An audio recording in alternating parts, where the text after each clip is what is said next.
Nancy Pelosi tearing up what appeared to be a copy of the president's speech.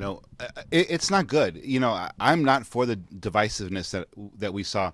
Him not shaking her hand when she extended her hand out to him to shake his hand, and he turned his back on her. Her ripping up the speech. One side applauding, the other side not applauding.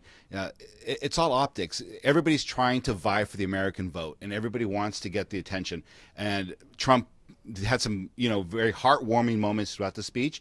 I believe they were wonderful, but they were also for optics. He wanted to convey a message that is true or not true based on what side you're on. But overall, the whole speech is about optics, and they pandered to whatever side they needed to pander to, and it was obvious.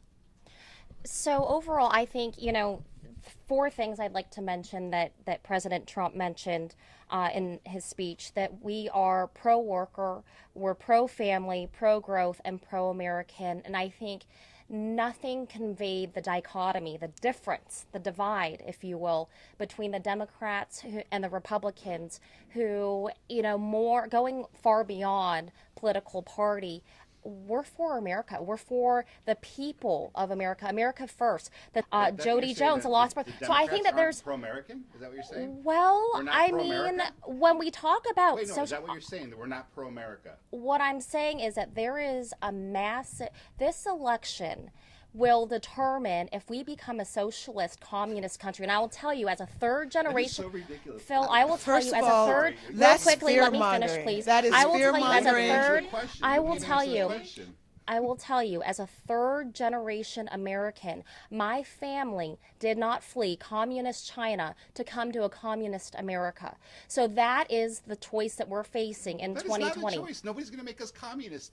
That is dog whistling. And that right is also why and you the fact see that you go on air and say that, it is ridiculous. that is also why you see at the rallies. Wow. Just one final thing at the rallies. In New Jersey, nearly 30% of the attendees are Democrat. We saw the same thing, over 50% in Milwaukee.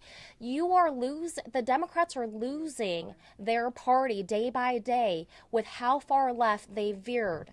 Okay, and we all know what will happen tomorrow. The president will be acquitted tomorrow from this impeachment. So I want to get back to the optics. And Pelosi, So when we talk really about quick, the socialism, real let's quickly, talk about. she talk listened to really the far quick left. about optics. We only AOC, by the way, have, real a quickly, few AOC minutes. wasn't even at the State of the Union tonight. Getting back to optics really quick. So the question is, what do we think about optics? One of the things that I found very inspiring were the women who were white.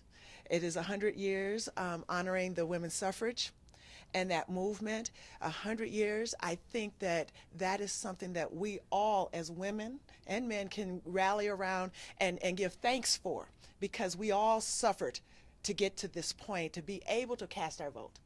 The other optics that I'd like to throw out there is there was a lot of question as the president spoke.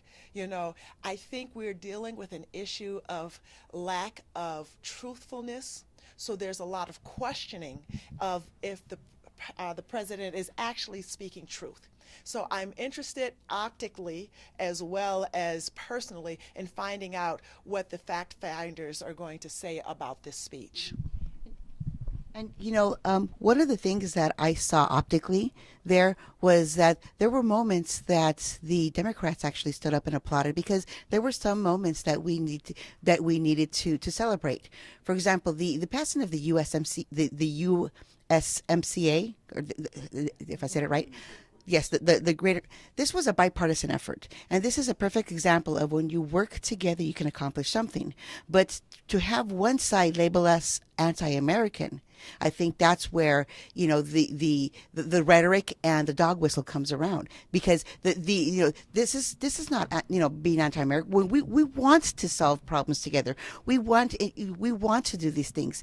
Another example is we have great neighbors with Mexico, with Canada, and working not only with people that we disagree with, can show you how we can accomplish things.